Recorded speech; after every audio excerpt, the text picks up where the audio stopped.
네, 질문할게요. 저번 간담회 때 질문 드렸던 걸 다시 한번 또 질문 드리고 싶은데요. 젠트리피케이션 현상이 일어나는 북촌에 대해 질문 드리고 싶습니다. 일단 북촌 알다시피 많아진 관광시설로 인해 주거 필터링이 일어나고 북촌에 거주한 사람들이 이제 대출 제도를 저번에 생각하고 계신다고 하셨는데, 그리고 또 이제 대기업 입지를 제약하고 하신다는 박원순 서울시장님의 말씀을 들었었어요. 근데 이제 저번 간담회와 이번 간담회 이 텀이 길었잖아요.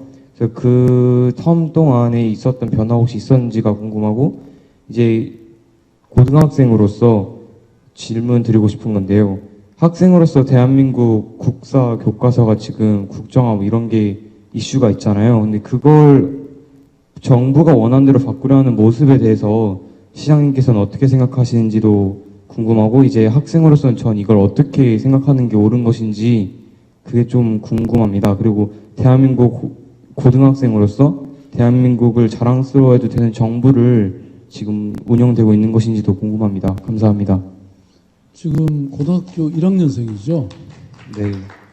너무 대단한 저 학생인 것 같아요. 저는 대한민국에 뭐 여러 가지 우리가 우려도 있고 미래에 대한 걱정도 있지만, 저런 학생을 보면 여러분 대한민국 희망이 있지 않습니까? 지금 어디 동탄에서 살고 있다 그랬죠? 있어서 박수 한번 좀 보내주셔야 될 것 같아요. 그리고 질문도 얼마나 논리적이고 또 우리 사회의 중요한 것들을 뽑아내고 있습니까? 저기 지금같이 이렇게 열심히 하시면요, 제가 나중에 대학교 갈 때 수시 입학에 제가 추천서 써드릴게요. 그럴 만한 자격이 있는 것 같아요. 왜냐하면 지난번에도 이렇게 와서 질문하는 거 정말 똑똑했고요. 이렇게 저는 이제 이렇게 어디입니까? 프랑스의 그 바칼로리아라고 하는 대학 입학 시험이 옛날에 우리 과거 시험과 같이 완전히 주관식이고요. 완전히 인문 철학의 문제를 내놓습니다. 그러니까 평소에 그냥 뭐 달달 배워서 수능고사 한다고 되는 게 아니고, 평소의 사고력과 저런 어떤 인문학의 공부를 통해서 자기의 지적 성숙이 있지 않으면 그 시험에 합격할 수가 없거든요.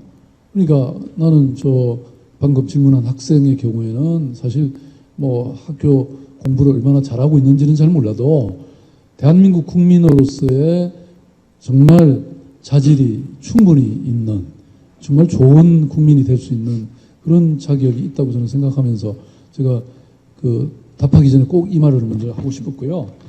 그 두 가지 질문하셨는데, 젠트리피케이션이라는 것은 일종의 백화 현상, 왜 조개가 뭡니까 뭐 여러 가지 이물질이나 이런 것 때문에 완전히 그냥 죽는 거죠.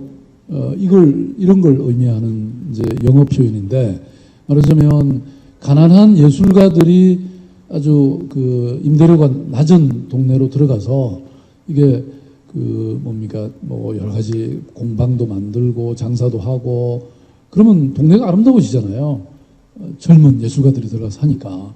근데 이제 어느 순간 이게 막 사람들이 몰리고 뭐 장사가 잘 되고 그러면 이제 아주 대기업이나 뭐 이런 다국적 기업들이 막 들어오는 거죠. 그러면 재미가 없어지잖아요. 일종의 이물질이라고 할까? 뭐 표현이 좀 그렇습니다만, 아무튼 그러면 이제 이게 그 동네가 서서히 쇠퇴하고 죽는 거죠. 그러면 또 이 사람들이 또 딴 데 가서, 이게 이제 사실 서울만이 아니라 뭐 전 세계 도시들에서 겪는 현상인데요. 서울이 심각한 게 이 임대료를 마음껏 올릴 수 있기 때문에 그렇습니다. 뉴욕 같은 경우는요, 드블라지오 이 뉴욕 시장이 한 몇 달 전에 임대료가 하도 오르니까 임대료를 딱 동결시키는 조치를 취했대요. 상한선을 딱 정한 거예요. 근데 서울시장은 그런 권한이 없습니다. 저는 사실 하고 싶어요. 왜냐하면 우리가 아무리 재산권 이 자유가 있다고 하지만, 권리가 있다고 하지만 그것이 지나칠 때는, 그래서 그것이 공공의 어떤 이익에 또 위반될 때는 일정한 범위 안에서는, 합리적 범위 안에서는 제한할 수도 있어야 된다고 저는 생각하거든요. 우리 헌법이 재산권은, 사적 재산권은 보장된다, 이렇게 하지만 나중에 일반적 조항으로 공공의 질서나 공공의 이익을 위해서는, 국가 안보를 위해서는 제한할 수 있다고 분명히 되어 있거든요. 그래서 저는 우리가 지방분권이 좀 더 강화돼서 서울시장이 그런 경우는 어느 정도는 제한할 수 있게 이렇게 해줘야 된다고 생각합니다. 우리 사회가 이런 면에서는 공공성이 많이 약한 거예요. 그래서 그때 그런 권한은 없지만 서울시가 예컨대 그런 그 지역에 몇몇 그 이 상인들이 돈을 모아가지고 우리가 요 건물을 사는데 10억이면 되는데 우리가 5억을 모았는데 5억이 부족하다. 그럼 서울시가 5억을 빌려줘서 장기 저리로 갚을 수 있게 이렇게 하면 말하자면 이 젠트리피케이션을 좀 상당한 정도로 막을 수 있지 않겠어요? 그런 자산화 전략이라든지 또는 아주 업종을 제한해서 예컨대 이런 종류는 들어오면 안 된다라고 제한을 할 수도 있거든요. 그래서 그런 걸 저희들이 지구 단위 계획이나 이런 걸 통해서 제한을 생각을 하고 있고요. 그래서 서울시가 종합 정책을 지금 만들고 있습니다. 그래서 그걸 발표할 예정이고요. 그 다음에 이제 국사 교과서 말씀하셨는데 저는 기본적으로 사실 국정화는 분명히 반대합니다. 왜냐하면 역사를 해석하는 것은 굉장히 다양한 입장과 시각이 있을 수 있잖아요. 어떤 사람은 지배자 입장에서 옛날에는 지배자 입장에서 주로 쓰잖아요. 왕의 역사, 그죠? 지배층의 역사. 그러면 피지배층에 그동안 노예의 입장에서 그죠? 역사는 그렇게 쓸 수도 있는 거 아닙니까? 또 반대로 예를 들어서 이 여성의 입장에서도 쓸 수 있죠. 그죠? 이런 어떤 다양성 우리가 역사라는 것은 보통 승자들의 기록인데 또 패자 입장에서도 쓸 수 있는 거 아닙니까? 그죠?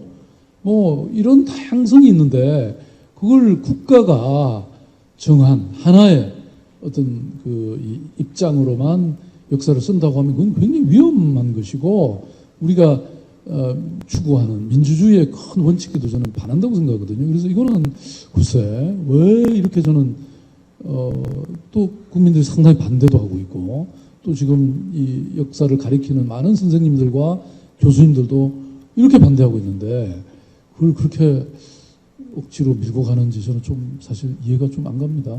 죄송합니다. 저도 어쨌든 정치인의 한 사람으로서 또 여러분들한테는 모범을 보여야 될 그런 이 기성인의 한 사람의 입장에서 어쨌든 이런 상황으로 가고 있는 것에 대해서 책임감과 죄송함을 가지고 있습니다.